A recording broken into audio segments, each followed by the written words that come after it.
Hello everybody, today I will be doing a breakdown of the Frozen Needle and its many mind games and mix-ups that you can do with the unique projectile R2.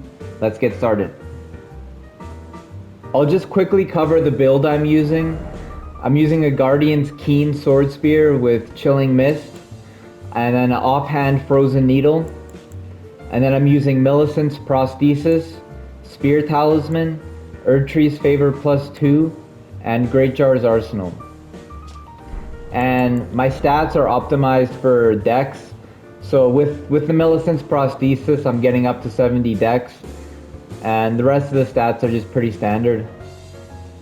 The reason for the main hand halberd is so I can swap between two-handing the Frozen Needle and then using it as an offhand.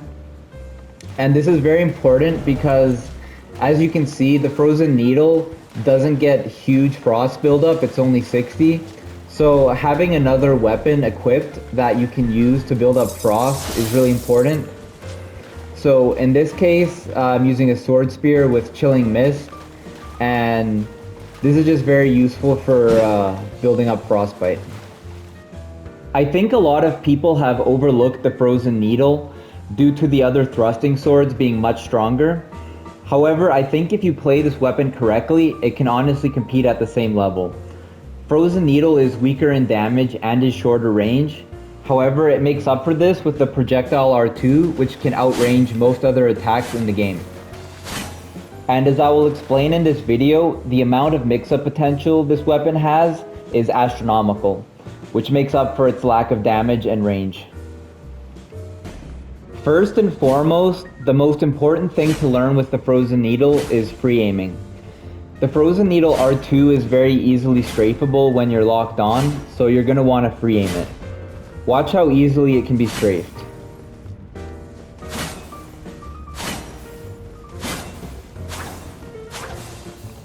Now watch if I free aim it.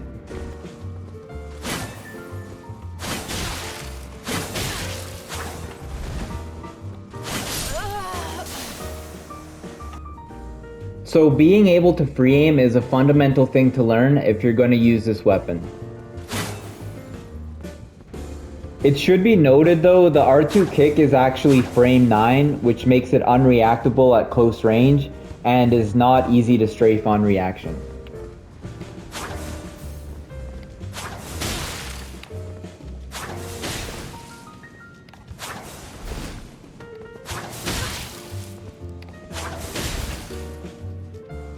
Another important note is that this weapon does pure physical damage, which means it will get a huge benefit from counter hits, which is why it's really important to use the Spear Talisman.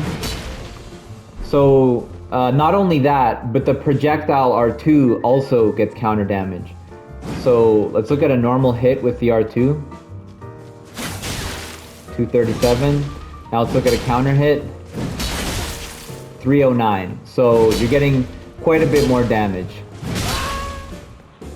Something worth noting is because the Frozen Needle is pure physical, you actually can't spell parry the R2 with carry and retaliation, which I will show right now.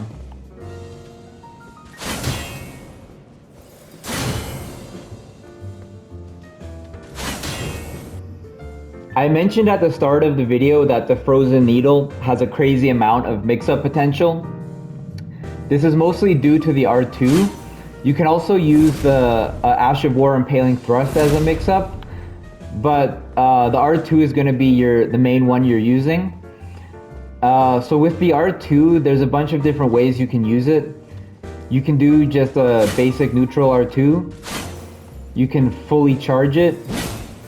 You can half charge it, and then on top of that, at any time you can use the R2 kick. So I could half charge it, kick. I could almost fully charge it, kick. I could just do a kick right away. So there's just so many options that you can use. And then on top of that, you can just throw out an Ash of War or anything. And also, all of these attacks can be followed up with another mix-up on top of that. So it's just, there's like an endless amount of mix-ups. Also, if you fully charge the R2, you'll get slightly extra range. So you can see if I do a normal R2 that my shot will miss. But if I fully charge it, it will hit. So yeah, every single one of the attacks on this weapon you can follow up with an R2 mix-up or an impaling thrust mix-up, and then you can just keep stacking the mix-ups and just do the crazy mind games. So I could do something like R1, roll catch, R2,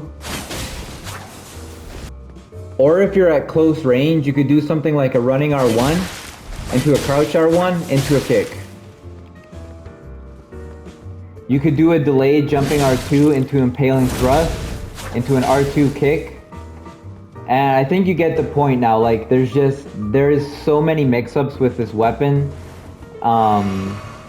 Every single one of its attacks you can follow up with a mix-up, and then that mix-up subsequently you can just keep building up the mind games.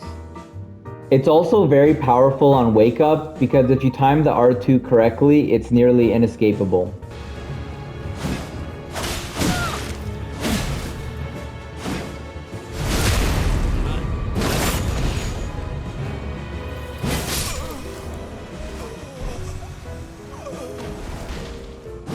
And if you're fighting an opponent that's using a hyper armor weapon, you can use impaling thrust, which will break most levels of hyper armor.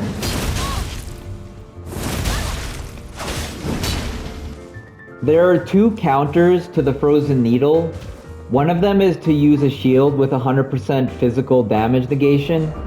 As I said before, the frozen needle is a pure physical weapon, so if your opponent is using a shield with 100 physical damage negation, then you really won't be able to do anything.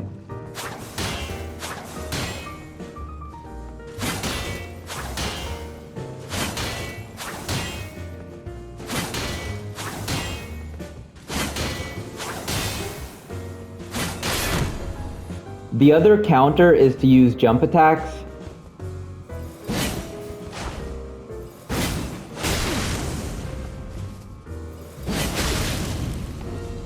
However, if you use the R2 kick, it will give you a faster recovery and you can usually escape.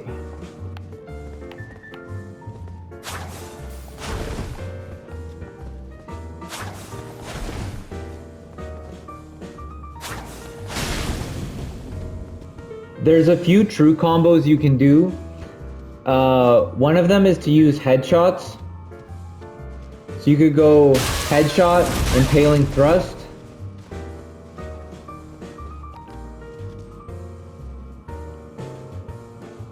And you can go headshot, R2 kick.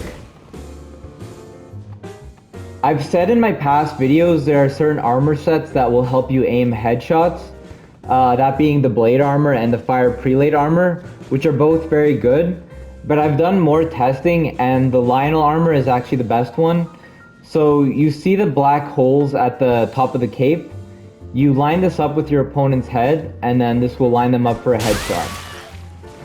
But what's special about this armor is that it will help with headshots with regular throwing daggers too.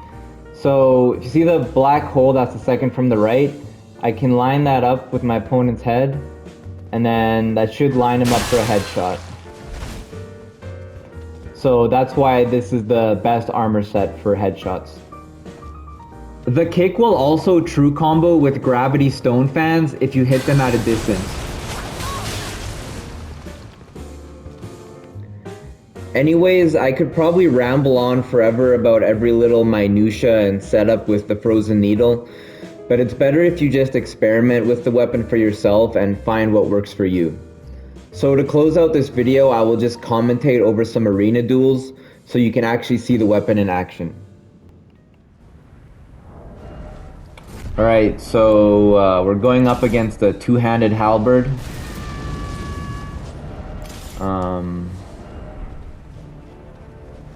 So try to go for an R2, it misses. I hit him with a kick. Miss another R2. And then here I start doing a R2 vortex. And you can just see how powerful it can be.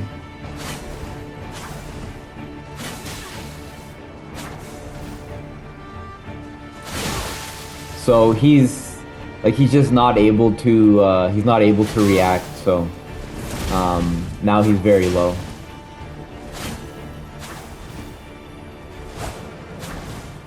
So now I'm just trying to finish him off since his HP is very low. And I try to go for the crossbow here, but I missed my shot.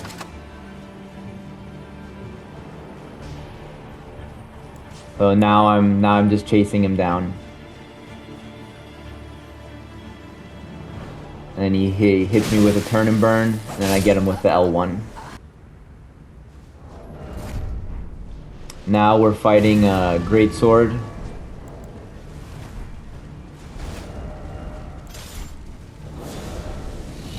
And then here I'm able to punish him with the R2. Hit him with another R2 on the trade. Get caught in my menu.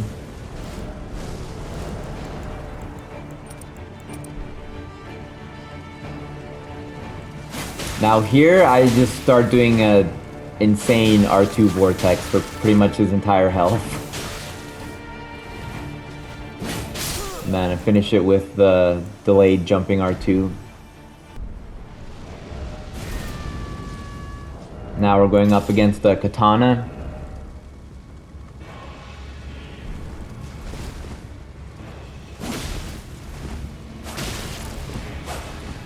Go for the kick.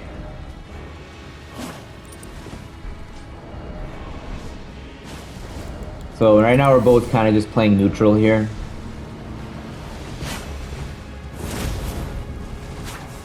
Then I get him with another kick. And then here I pretty much hit him at max range. Hit him out of the air. And then I hit him in his raptors and then finish it with an R1.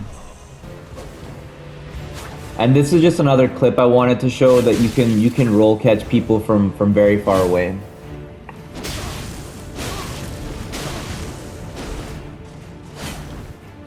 So right here.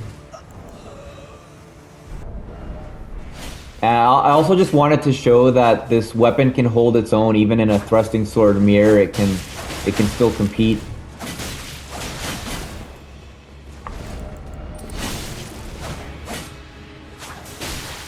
Hit him with a kick. Then I get the frost proc on the second R1. Now we're going up against a colossal sword with offhand katana.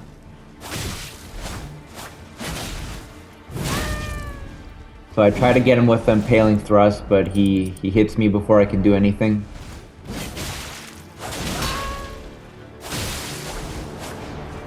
Hits me with the L1, and I break his storm stomp with the impaling thrust. So you see how effective it is against hyper armor.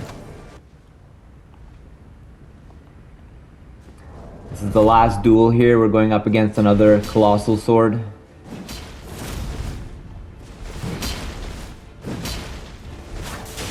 Hit him with a kick. The impaling thrust, crouch R1, roll, kick. And then here, boom. He is super low now. So now all I have to do is just finish him off.